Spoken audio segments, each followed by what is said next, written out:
जय गुरुदेव, जय हो बाबा नीप करोली महाराज की जय। साथियों नमस्कार, स्वागत है आप सभी का आपके अपने YouTube चैनल पर।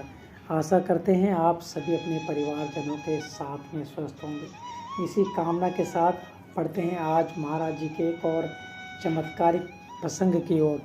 वैसे तो महाराज जी अपने सभी भक्तों को बहुत प्यार किया करते थे और उनका जो स्नेह था अपने भक्तों के लिए वह अपार था। बात उन दिनों की है जब महाराज जी के साथ उनके कुछ भक्त 1 महीने तक चित्रकूट में ठहरे हुए थे। एक दिन की बात है, महाराज जी अपने भक्तों को एक साधु का दर्शन कराने के लिए ले जाते हैं, जो साधु सिर्फ और सिर्फ जड़ी बूटी खाकर ही जिंदा रहता था। अन्न वह कभी खाता ही नहीं था।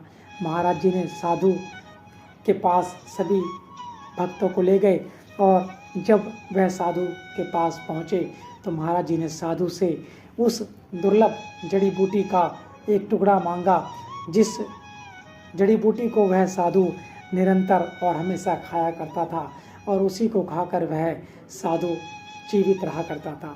साधु ने एक छोटा सा टुकड़ा दे दिया।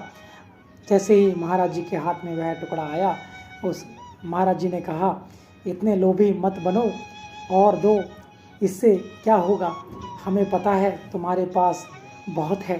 साधु ने एक टुकड़ा और दे दिया। जैसे ही महाराज जी के पास दूसरा टुकड़ा आया, महाराज जी ने उस जड़ी के छोटे छोटे टुकड़े किए और अपने भक्तों में वितरित करना शुरू कर दिया। ये वितरण में जैसे ही उन्होंने महाराज जी ने सबको देना शुरू किया, उन्होंने एक भक्त को छोड़ दिया, उन्होंने उस भक्त को नहीं दिया। इस भक्त को यह जड़ी बूटी ना देने का कारण था, जब उस भक्त को प्रसाद रूप वह जड़ी बूटी नहीं मिली तो वह भक्त महाराज जी को बोला, उसने महाराज जी से आग्रह किया तो महाराज जी ने उस भक्त को बोला, यह जड़ी तुम्हें नुकसान पहुंचाएगी। लेकिन उस भक्त ने जिद की तो महाराज जी ने उसे एक टुकड़ा दे दिया। अब शाम होने लगी। जैसे ही शाम होने लगी, भक्तों ने कीर्तन करना शुरू कर दिया।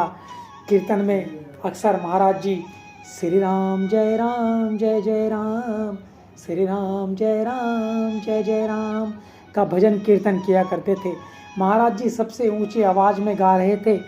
जिस भक्त को वे जड़ी का टुकड़ा नहीं दे रहे थे, वह भक्त अचानक से बीमार हो गया और वह कीर्तन स्थल से उठकर अपने कमरे में चला गया।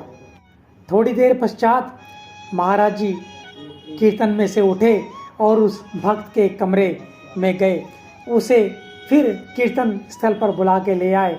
उसकी तबीयत फिर खराब होने लगी और वह फिर अपने कमरे में चला गया। महाराज जी फिर गए और उसे फिर बुला लाए। अब भोर का समय हो चला था, कीर्तन चल ही रहे थे। इसी बीच कई भक्तों को नींद आने लगी और वे सोने चले गए, परंतु महाराज जी कीर्तन ही करते रहे। आखिरकार महाराज जी ने उस भक्त को भी कमरे में जाने की, सोने की अनुमति दे दी। जब वह भक्त अपने कमरे में चला गया और उस भक्त की जब नींद खुली तो उसने देखा महाराज जी उसके बगल में बैठे हैं। महाराज जी ने उस भक्त की ओर देखा और मुस्कुराते हुए कहा, अब तो ठीक है, हमने तुम्हें जड़ी खाने के लिए मना किया था, परंतु तुझे पता है जब हम बीमार थे तो तू रात भर नहीं सोया था और आज जब तू बीमार पड़ा है तो हम सारी रात जागते हुए प्रार्थना भजन करते रहे। तो यह था महाराज जी का अपने भक्त के प्रति प्रेम।